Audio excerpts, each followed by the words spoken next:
নমস্কাৰ বন্ধুসকল, আজি আমি আলোচনা কৰিম আসাম পুলিচ ABUBৰ টপ 10 মেথছ কুৱেশ্যন। ইয়াৰ আগতে আমি ভালকেইটা ভিডিঅ' প্ৰভাইড কৰিছোঁ, যদি চোৱা নাই চাই ল'ব। যদিহে আজি আপুনি আমাৰ চেনেললৈ প্ৰথমবাৰ ভিজিট কৰিছিলে, ভিডিঅ'টো এটা লাইক কৰি চেনেলটো ছাবস্ক্ৰাইব কৰি ৰাখিব আগলৈ চেম টাইপৰ ভিডিঅ' পাই থাকিব বাবে। বলক এতিয়া আমি ভিডিঅ'টো আৰম্ভ কৰোঁ। ফাৰ্ষ্ট কুৱেশ্যনটো দিয়া আছে, এজন বেপাৰীয়ে এটা বস্তুৰ মূল্য কিনা দামতকৈ 20% অধিক লিখিলে তেখেতে গ্ৰাহকক ৰেহাই দিলে আৰু 8% লাভ অৰ্জন কৰিলে। ৰেহাইৰ শতাংশ উলিওৱা বুলি কৈছে। চাবা তুমি কেনেদৰে কৰিবা। চাবা তোমাক কৈছে, এজন বেপাৰীয়ে এটা বস্তুৰ মূল্য কিনা দামতকৈ 20% অধিক লিখিলে তেখেতে গ্ৰাহকক ৰেহাই দিছে 8%। মানে বস্তুটো যদি তুমিয়ে বিক্ৰী কৰিছা, তুমি বেপাৰীটো বুলি ধৰি লোৱা, ঠিক আছে। তুমি বস্তুটো আনিছিলা কিমানত, যেনিবা 100 টকাত আনিছিলা বুলি মই ধৰি ল'লোঁ, লিখি ল'লোঁ মই, তুমি 100 টকাত বস্তুটো আনিছিলা, ঠিক আছে। তুমি মানে চতুৰ বেপাৰী, মানে চতুৰ তুমি বিজনেছমেন। তুমি তাত কি কৰিলা, 100 টকাটোৰ যিখন চাইনবোৰ্ড আছিলে, চাইনবোৰ্ড মানে যিখন ছপা মূল্য, ঠিক আছে, প্ৰিণ্টেড প্ৰাইচ আছিলে, সেই প্ৰিণ্টেড প্ৰাইচটোৰ ওপৰত তুমি 20% অধিক লিখি দিলা। মানে 100 টকাতে আনিছিলা বস্তুটো, কিন্তু তাত তুমি লিখি দিলা কিমান টকা, 120 টকা এটা লিখি দিলা, ঠিক আছে। মানে তুমি 20% অধিক লিখি দিছা বুলি কৈছে নাই, মানে যদি 100 টকা আছিলে তাত 120 টকা বুলি লিখি দিছে। তেখেতে গ্ৰাহকক ৰেহাই দিলে আৰু 8% লাভ অৰ্জন কৰিলে। 8% লাভ অৰ্জন কৰিলে মানে কি, তেখেতে 100ত অনা বস্তুটোত তেখেতে মূল মানে কি, মূল যিটো 100 টকা আছিলে সেই 100 টকাটোত 108 টকা তেখেতে পালে, মানে 8 টকা এটা লাভ হ'ল। যিহেতু তেখেতে বস্তুটো কিমানত আনিছিলে, বস্তুটো আনিছিলে 100ত, লিখিছিলে 120, কিন্তু অলৰেডি চাব গ'লে তেখেতৰ লাভ কিমান হৈছিলে, 8% এটা লাভ হৈ আছিলে। মানে যিহেতু 100 টকাহে ইনভেষ্ট কৰিছিলে তেখেতে, কিন্তু পইচা পালে কিমান, 108 টকা, মানে 8 টকা এটা লাভ হৈ গ'ল, ঠিক আছে। এতিয়া তুমি চোৱা, কুৱেশ্যনটো যদি তুমি বুজি পালা হয়, বেছিকটো যদি তোমাৰ কমপ্লিট থাকিলেও, কুৱেশ্যনটো একেবাৰে 0 লেভেলৰ কুৱেশ্যন আছিলে, ঠিক আছে। চোৱা এটা তুমি, তেখেতে গ্ৰাহকক ৰেহাই দিলে কিমান টকা, 120, মানে লিখা আছিলে বৰ্তমান কিমান, 120 বুলি লিখা আছিলে। 120ৰ পৰা তেখেতে কিমান পাইছেগৈ, 108 পাইছেগৈ। মানে কি, 120 টকা লিখা বস্তুটো তেখেতে 108 টকাত দিব লাগিব, তেতিয়াহে 100 টকাত অনা বস্তুটোৰ সেই তোমাৰ 8 টকা এটা লাভ হ'ব, হয় নহয়। তুমি 100 টকাত বস্তুটো আনিছিলা, 120 টকা বুলি লিখি ল'লা, আৰু তাত যদি তুমি 12 টকা এটা ডিছকাউণ্ট দি দিয়া, তেতিয়াহ'লে সেই বস্তুটো 108 টকাত বিক্ৰী হৈ যাব, আৰু 108 টকাত বিক্ৰী হৈ গ'লে 100ত অনা বস্তুটো দোকানীজনৰ 8 টকা এটা লাভ হৈ যাব, ঠিক আছে। Problem clear. মানে মই ইয়াৰ পৰা এইটোৱেই বুজি পালোঁ যে 12 টকা এটা তেখেতে কি দিছিলে, ৰেহাই দিছিলে। ক'ৰ পৰা দিছিলে, 120 টকাৰ পৰা ৰেহাই দিছিলে। কিয়, কাৰণ 100 টকা লিখাটো নাছিলে, যিহেতু 100 টকাত আনিছিলেহে, লেখা আছিলে 120 টকা, তাৰ পৰা 12 টকা এটা ৰেহাই দিলে, আৰু ক'ৰ পৰা দিছে, 120ৰ পৰা 12 টকাটো ৰেহাই দিছে, আৰু শতাংশৰ কাৰণে ইনটু আমি 100 কৰি দিব লাগিব, ঠিক আছে। কাটি কৰিবা তুমি, এইটো 0 লগত মই এইটো 0 কাটা যাব, এইটো 12 লগত এইটো 12 কাটা যাব, মানে 10% এটা তেখেতে কি কৰিছে, ডিছকাউণ্ট দিছে। অপশ্যন নম্বৰ বিটো আমাৰ শুদ্ধ হৈ যাব, ঠিক আছে। নেক্সট কুৱেশ্যন চোৱা তুমি, এটা আয়তৰ দৈৰ্ঘ্য 10% কমাই আৰু প্ৰস্থ 20% বঢ়াই দিলে কালিৰ কি প্ৰভাৱ পৰিব বুলি কৈছে। চাবা তুমি, এনেকুৱা কুৱেশ্যন আহিলে কি কৰিবা, একো তুমি কৰিব নালাগে। আয়তটোৰ দৈৰ্ঘ্য কমাইছে মানে তুমি 100 বুলি ধৰি লোৱা, কমাইছে যদি 100ৰ পৰা 10টো কমাই দিয়া, কিমান হৈ যাব, 90 হৈ যাব। 90 হ'ল পূৰণ। প্ৰস্থ 20% বঢ়াইছে, তুমি 100 বুলিয়ে ধৰি লোৱা, তাৰ পৰা 20% বঢ়াই দিয়া, কিমান হৈ যাব, 120 হৈ যাব। মানে 100ৰ পৰা 10 কমালোঁ 90 হ'ল, 100ৰ পৰা 20 বঢ়ালোঁ 120 হৈ গ'ল, ঠিক আছে। এইখিনিয়ে তুমি কাটি কৰিবা, তলত এটা 100 দি পেলাই, ঠিক আছে। 100 দি পেলাই কাটি কৰিবা। যদি তুমি যিটো ৰিজাল্ট পোৱা সেইটো যদি 100তকৈ ডাঙৰ হয়, যিমান ডাঙৰ হয় সিমান বৃদ্ধি হ'ব, আৰু যিমান কম হ'ব সিমানেই কম হ'ব, ঠিক আছে। কাটি কৰা, এইটো 0 লগত মই এইটো 0 কাটা যাব, আৰু এইটো 0 লগত মই এইটো 0 কাটা যাব। 9 বাৰং কিমান, 9 বাৰং হৈছে 108, 108, মানে 100ৰ পৰা 8 এটা বেছি হ'ল, তেতিয়াহ'লে মোৰ উত্তৰটো কি হ'ব, 8% এটা বৃদ্ধি হৈ যাব, ঠিক আছে। নেক্সট কুৱেশ্যন চোৱা তুমি, ঔষধৰ মূল্য 25% বাঢ়িলে খৰচ একে ৰাখিবলৈ ঔষধ খোৱা কিমান শতাংশ কমাই দিব লাগিব। ঔষধ খোৱাটো কমাই নিদিবা বাৰু, যদি তোমাৰ কিবা বেমাৰ হৈছে, তোমাৰ মা দেউতাৰ কিবা বেমাৰ হৈছে, ঠিক আছে। অলপ মই মানে কুৱেশ্যনটো হেড কৰিলোঁ। ঔষধৰ মূল্য আচলতে বহুত বেছি বাঢ়ি আছে, চৰকাৰে বহুত বেলেগ পথত মাথা মাৰি থকাতকৈ ঔষধৰ মূল্যটো আচলতে কমাই দিব লাগে, যিহেতু আমাৰ নিচিনা দুখীয়া মানুহবিলাকে ঔষধৰ মানে বহুত দাম হোৱাৰ বাবে হয়তো কমকৈ কেতিয়াবা ঔষধ কিনিব লগা হৈ যায়, ঠিক আছে। চাবা তুমি, কুৱেশ্যনটো কৈছে কি, ঔষধৰ মূল্য 25% বাঢ়িল, মানে ঔষধৰ মূল্য আগতে যদি 100 টকা আছিলে, এতিয়া কিমান হ'ল, 25% বাঢ়ি কিনে 125 টকা হৈ গ'ল, ঠিক আছে। খৰচ একে ৰাখিবলৈ ঔষধ খোৱা কিমান শতাংশ কমাই দিব লাগিব যেহেতু আগতে আছিলে 100 টকা এতিয়া হৈ গ'ল 125 টকা তোমাক যদি মই কওঁ তুমি এক্সট্ৰা কিমান খাই আছা আগতকৈ তেতিয়া হলে তুমি মোক কবা বলে মই 25 এটা এক্সট্ৰা খাই আছো মানে 25 টোৰ মূল্যটো বাঢ়িল ঠিক আছে মই এতিয়া কমাই দিম কোৰ পৰা কমাই দিম 125 ৰ পৰা কমাই দিম যেহেতু 100 ৰ পৰা বাঢ়িছিলে 100 ৰ পৰা 25 বাঢ়ি কিনে 125 হ'ল হে 125 যে হ'ল 125 ৰ পৰা মই যদি 25 টো কমাই দিও তেতিয়া হলে মই আগৰ যেটো মোৰ আগৰ ৰুল আছিলে বা আগৰ দাম আছিলে সেই দামলৈ গুচি যাম মানে মই 125 টোৰ পৰা কোৰ পৰা কমাই দিম মই 125 ৰ পৰা কমাই দিম যেহেতু তেতিয়াহে মই 100 পামগে তেতিয়া তলত কি আহিব 125 আহিব আগতে 100 টকা আছিলে বৰ্তমান বাঢ়ি 25% বাঢ়ি কিনে 125 হৈ গ'ল আৰু সেই মই যদি 125 ৰ পৰা 25 টো কমাই দিম মানে 25 টো মই ওপৰত ৰাখিলো 25 টো মই কমাই দিম কোৰ পৰা কমাই দিম 125 ৰ পৰা কমাই দিম আৰু শতাংশৰ কাৰণে মই ইনটু 100 কৰি লম আৰু যিমান পাও কাটা কাটি কৰি হেতুৱে মোৰ উত্তৰ হৈ যাব বুজি পাইছা না মানে আগতে 100 আছিলে বাঢ়ি কিনে 125 হ'ল এতিয়া মই যদি 125 ৰ পৰা 25 টো কমাই দিও তেতিয়া মই আগৰ 100 লৈ গুচি যাম আৰু হেতুৰ কাৰণে মই 100% উলিয়াব লাগে পাৰ্চেন্ট উলিয়াব লাগে বাৰু মই ইনটু 100 কৰিছো এতিয়া মই 125 ৰ পৰা 25 টো কমাই দিম আৰু ইনটু 100 যে কৰিছো মানে মই শতাংশত কিমান হয় হেতু উলাবৰ বাবে ঠিক আছে কাটা কাটি কৰিবা তুমি 25 এৰে 125 কেইবাৰ যায় 5 বাৰ যায় 5 25 গুণ 125 আৰু 5 এৰে 100 কেইবাৰ যায় 20 বাৰ যায় মানে 20% হ'ব শুদ্ধ উত্তৰ অপচন নম্বৰ B2 ঠিক আছে নেক্সট কোৱেশ্চন চোৱা তুমি আটাইতকৈ সৰু সংখ্যা কোনটো হ'ব যেটো 10 20 30 40 আৰু 50 এৰে ভাগ কৰিলে প্ৰত্যেক বাৰতে 7 বাকি ৰয় এনেকুৱা কোৱেশ্চন হঠাৰ এটাই মতলব যে তেখেত লোকে তোমালোকক সোধে যে এই সংখ্যা কেইটাৰ এলসিএম কিমান আৰু যেটো বিয়োগ কৰি দিছে হেতু তুমি যোগ কৰি দিলে হৈ যাব ঠিক আছে তুমি এলসিএম টো উলাই লোৱা আমাক কাৰ এলসিএম লাগে 10 20 30 40 আৰু 50 ৰ এলসিএম লাগে চাবা তুমি এলসিএম টো উলাবলৈ হলে কি কৰিব লাগিব ইয়াতে যদি মই 10 আৰু 20 ৰ এলসিএম উলাব যাও তেতিয়া হলে মই 10 আৰু 20 ৰ এলসিএম টো 20 হ'ব এখিনলে মোৰ প্ৰবলেম নাই 10 আৰু 20 ৰ এলসিএম কিমান হ'ব 20 হ'ব 20 আৰু 40 ৰ এলসিএম কিমান হ'ব 40 হ'ব 30 আৰু 40 ৰ এলসিএম কিমান হ'ব 120 হ'ব মানে এই সংখ্যা কেইটাৰ 120 মই এলসিএম পাই গলো কিন্তু 120 টো 50 ৰ এলসিএম হ'ব নেকি নহব তেতিয়া হলে মই কি কৰিব লাগিব 5 বাৰং 60 কৰিব লাগিব এটো শূন্য কাটিলো 5 বাৰং 60 হ'ল মানে ইহতৰ এলসিএম কিমান গটে কিটা সংখ্যাৰ এলসিএম হ'ব 600 তুমি এলসিএম উলোৱা যদি শিকা নাই শিকি লবা এলসিএম উলোৱাটো বহুত কেটা সিস্টেম আছে তোমাৰ যেটো ভাল লাগে হেতুতে তুমি কৰি লবা ইহত কেটা এলসিএম কিমান হ'ব ইহত কেটা এলসিএম হ'ব 600 এতিয়া আমাক কৈছে আটাইতকৈ সৰু সংখ্যা কোনটো হ'ব যেটো 10 20 30 40 আৰু 50 এৰে ভাগ কৰিলে প্ৰত্যেক বাৰতে 7 বাকি ৰয় ইয়াতে এটা মোৰ সংখ্যা আছে 607 যদি মই 600 ৰ পৰা 607 ৰ পৰা 7 টো বিয়োগ কৰি দিও তেতিয়া মোৰ কিমান বাকি ৰৈ যাব হেহতৰ এলসিএম টো ৰৈ যাব মানে মোৰ উত্তৰটো কোনটো হ'ব 607 টো মোৰ উত্তৰ হৈ যাব অপচন নম্বৰ D2 ঠিক আছে নেক্সট কোৱেশ্চন চোৱা তুমি পাঁচটা সংখ্যাৰ গড় 6 যদি তিনিটা সংখ্যাৰ গড় 8 আৰু অৱশিষ্ট দুটা সংখ্যাৰ গড় উলিওৱা বুলি কৈছে চাবা তুমি কেনেদৰে কৰিবা গড় মানে আসলতে আমি কি বুজো জানিবা আমি তিনিজন বন্ধু আছো এজনৰ হাতত আছে 5 টকা এজনৰ হাতত আছে 10 টকা এজনৰ হাতত আছে 15 টকা ঠিক আছে গড় মানে আমি হেতুৱে বুজো যে আমি গোটেই কেইটা হৰিলো ভাই তোৰ তাত কেই টকা আছে হি কলে মোৰ তাত অমুক টকা আছে মই মতটো হিসাব কৰি ললো মোৰ তাত অমুক টকা আছে আৰু এজন আছে তাক মই তোৰ তাত কেই টকা আছে মানে তিনিটাই মিলি আমি হিসাব কৰি চালো যে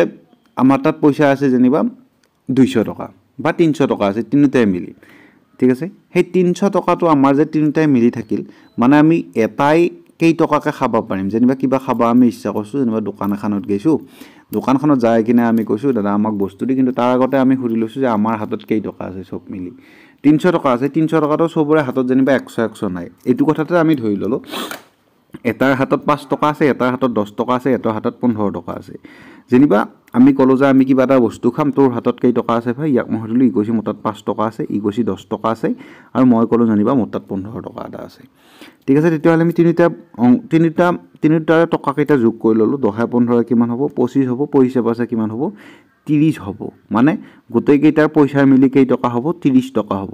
এতিয়া আমি কেই টকাকে খাবা পাম 30 টকা আমি তিনটা মানুহে খাব লাগিব তেতিয়া হলে আমি 3 দি হৰণ কৰি দিলো 30 টক মানে 10 টকাকে খাবা পাম এটাই এই যেটো 10 পালো হেতুৱে হৈছে গড় গড় মানে হেতুৱে মানে আমি প্ৰত্যেকৰে মাথাত যদি আমি হিসাব কৰো তেতিয়া আমি 10 টকাকে ভাগত পৰব হেতুকে কয় গড় ঠিক আছে গড় বুজি পালো এতিয়া তুমি চাইলো 5টা সংখ্যাৰ গড় 6 মানে গড় মানে কি সবৰে হাতত 5টা সংখ্যাৰ গড় যদি 6 প্ৰত্যেকৰে হাততে 6 6 6 6 কে আছে মানে 6 6 6 6 কে আছে যদি 6 5 30টা সংখ্যা আছে হয় নহয় যেনিবা বয়স বুলি ধৰিলো 5টা মানুহৰ গড় বয়স 6 মানে 5টা সংখ্যাৰ গড় যদি 6 হয় 6 5 গুণ 30 সবৰে হাতত যেটো 6 6 6 6 6 আছে 5টা 6 আছে এতিয়া আমাক কৈছো যে তিনটা সংখ্যাৰ গড় 8 মানে তিনটা সংখ্যাৰ প্ৰথম তিনটাৰ এটাৰ 8 আৰু এটাৰ 8 আৰু এটাৰ 8 মানে 8 3 গুণ কিমান 24 ঠিক আছে 24 মানে এইটো কেইটা সংখ্যা আছিল পাঁচটা সংখ্যাৰ গড় আছিল 30 মানে 6 5 গুণ 30 এফালে আমাৰ নেক্সট কৈছি তিনটা সংখ্যাৰ গড় 8 তিনটা সংখ্যাৰ গড় 8 মানে তিনটা যেটো সংখ্যা আছিল 8 3 গুণ কিমান পালো আমি 24 পালো আৰু সংখ্যা কেইটা বাকি থাকিল অবশিষ্ট সংখ্যা দুটাৰ গড় লবা দিছি সংখ্যা আমাৰ কেইটা বাকি থাকিল সংখ্যা বাকি থাকিল দুটা আৰু ইফালে নাম্বাৰ কিমান বাকি থাকিল 30 ৰ পে 24 গলি 6 এটা বাকি থাকিল এটা যেটো এটো 6 থাকবো সেই দুটা মানুহ লাষ্টত ভগাই লব লাগব নালগে যেটো হেতৰ গড় বুলি কৈছিল লাষ্টত আমাৰ দুটা মানুহ আছে আৰু মুঠ হাতত আছে আমাৰ যেনিবা 6 টকা এটা বাকি আছে 6 টকাটো মই দুটা সমানে ভগাই লবা দিলো মানে হেতৰ গড় পাবো এটাৰ ভাগত 3 টকা আৰু হেতুই আমাৰ উত্তৰ হৈ যাব অপশন নাম্বাৰ C2 ঠিক আছে বুজি পাইছা নেক্সট কোৱেশ্চন চাবা তুমি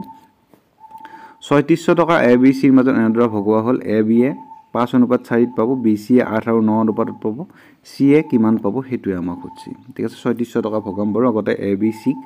ভেজালটো মাৰিলো AB কৈছি 5:4 ত পাবো বলে A B আৰু C বুলি ধুনিয়াকৈ লিখি ললো আমি ABC বুলি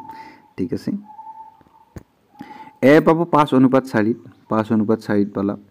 B আৰু C পাবো 8:9 8:9 পালা এখিনিত গ্যাপ আছে এখিনিত মই 4 দিলো এখিনিত গ্যাপ আছে এখিনিত মই 5 দিলো ঠিক আছে 9 4 গুণ কিমান 36 মানে 36 8 4 গুণ কিমান 8 4 গুণ 32 মানে 32 5 5 গুণ কিমান 25 এটো 5 নহয় সৰি এটো 8 হ'ব এটো 8 হ'ব 9 4 গুণ কিমান 36 মানে 36 6 8 4 গুণ কিমান 32 মানে 32 8 5 গুণ কিমান 40 মানে 40 এটা এটো কাটা যাব নেকি যাব 2 দি কাটা যাব 2 দি কাটা 4 দিও কাটা যাব গটিকা আমি কাটিলো আগতে 4 দি সৰু কৰিলো 4 দি সৰু কৰলি 40 ক কেইবাৰ যাব 10 বাৰ যাব 32 ক কেইবাৰ যাব 8 বাৰ যাব 36 ক কেইবাৰ যাব 9 বাৰ যাব মানে 10 অনুপাত 8 অনুপাত 9 আমি ভগাব লাগিব পইচাটো ঠিক আছে এটা আমাক কৈছি 3600 টকা ভগাব লাগিব ABC ৰ মাজত C এ কিমান টকা পাবো মুঠ আমাৰ ইহত গটাক যদি আমি যোগ কৰো কিমান হ'ব 10 8 কিমান 18 18 9 কিমান হ'ব 18 9 হ'ব 27 মানে যোগ করলে আমি 27 পাও যেটো আমাৰ 27 ৰ ভ্যালুটো কিমান দি আছে 3600 টকা দিয়া আছে 3600 3600 টকা ভগাম কিমান তাৰ ভিতৰত 27 ৰ ভিতৰত আৰু আমাক কাৰ কোনে পাওয়া কথা হচ্ছে C এ পাওয়া কথা হচ্ছে C এ কিমান পাবো 9 অনুপাত পাবো ঠিক আছে কাটা কাটি কৰিবা যেটো পাবা হেতুই তোমাৰ উত্তৰ হৈ যাব 9 ৰে 27 ক কেইবাৰ যাব 9 3 গুণ 27 ঠিক আছে ইফালে 3 ৰে 36 ক কেইবাৰ যাব 3 12 36 আৰু দুটা শূন্য আছিল লগাই দিলো মানে 1200 টকা পাবো C অপশন নাম্বার A তো আমাৰ শুদ্ধ হৈ যাব ঠিক আছে নেক্সট কোৱেশ্চন চোৱা তুমি 5 বছৰ আগতে বিজয় আৰু মধুৰ বয়সৰ অনুপাত আছিল 5:7 যদি হিহত দুইজনৰে বৰ্তমান বয়সৰ যোগফল 46 হয় বিজয়ৰ বৰ্তমান বয়স কিমান কোৱেশ্চনটো অলপ ফসাইছে ইমান বেছি প্ৰবলেম নাই তুমি চাই লবা কোৱেশ্চন দিয়া আছে আমাক 5 বছৰ আগতে বিজয় আৰু মধুৰ বয়সৰ অনুপাত আছিল 5:7 এটো বৰ্তমান নহয় 5 বছৰ আগতে মানে এজনৰ যদি 5 বছৰ আছিল আৰু এজনৰ কিমান আছিল 7 বছৰ আছিল হেতু কি হত 5 বছৰ আগতে যদি হিহত দুইজনৰে বৰ্তমান বয়সৰ যোগফল 46 মানে দুইজনৰে বৰ্তমান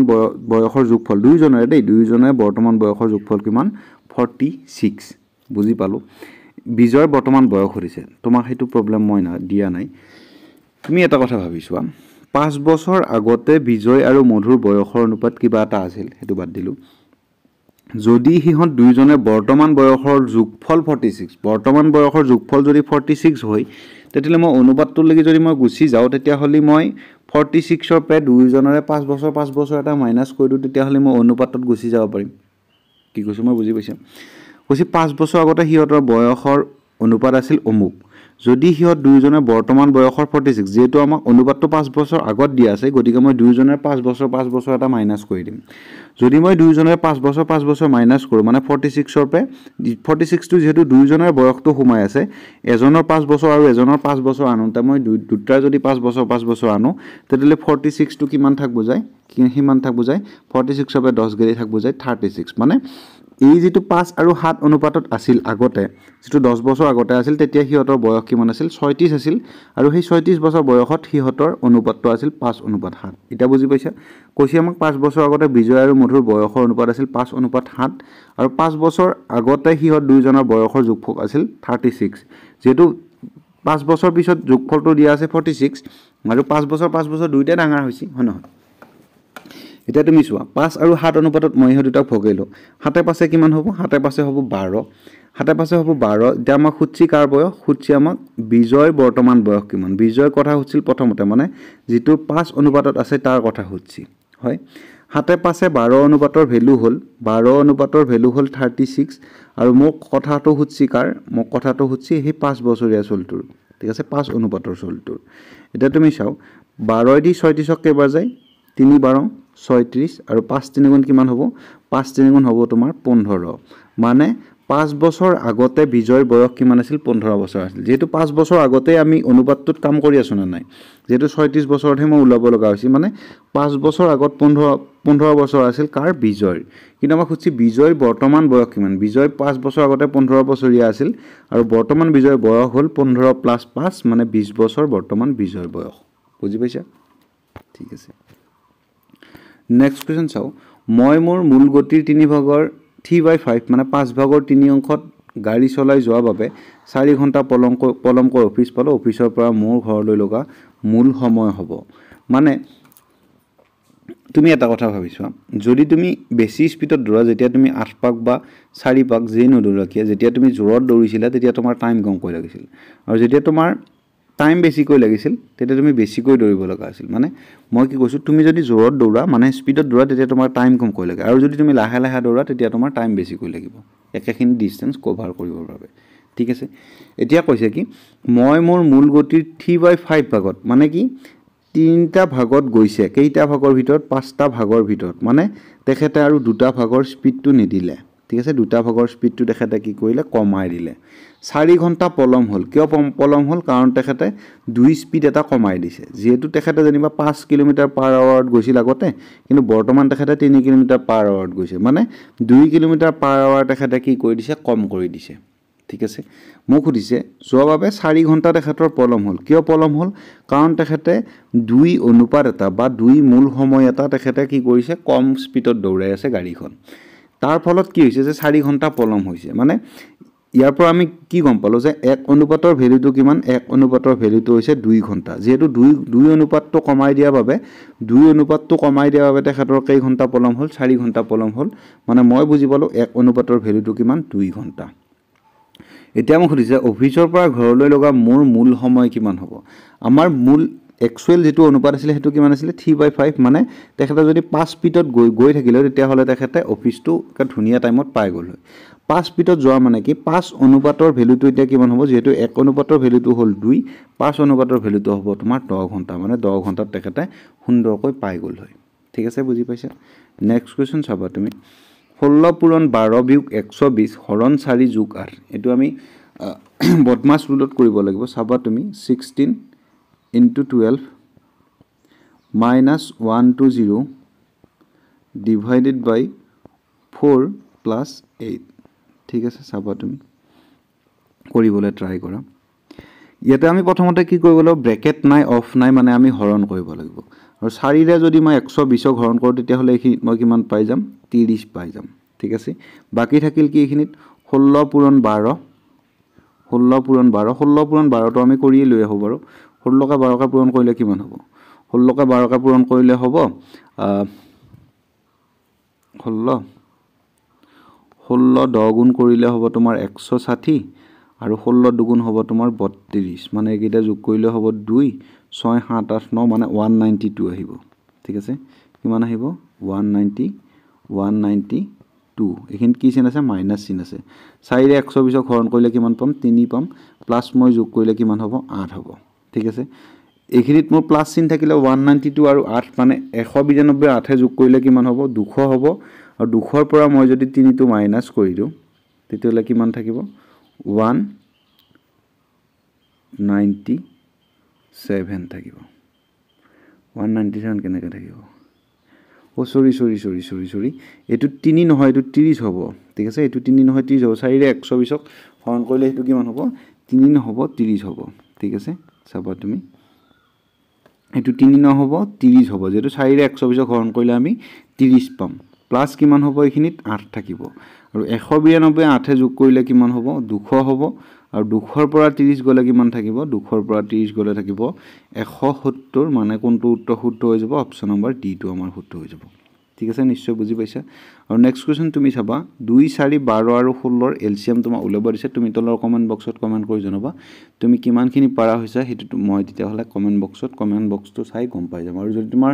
ভিডিওটো চাই ভাল লাগিলে যদি সিৰিয়াসলি তুমি বুজি পাইছা তেতিয়া হলে সুন্দৰ এটা কমেন্ট কৰি দিবা তোমাৰ এটা সুন্দৰ কমেন্টে মোক যথেষ্ট উৎসাহ যোগাই মানে নতুন ভিডিও প্ৰভাইড কৰিব বাবে আৰু আমাৰ এটা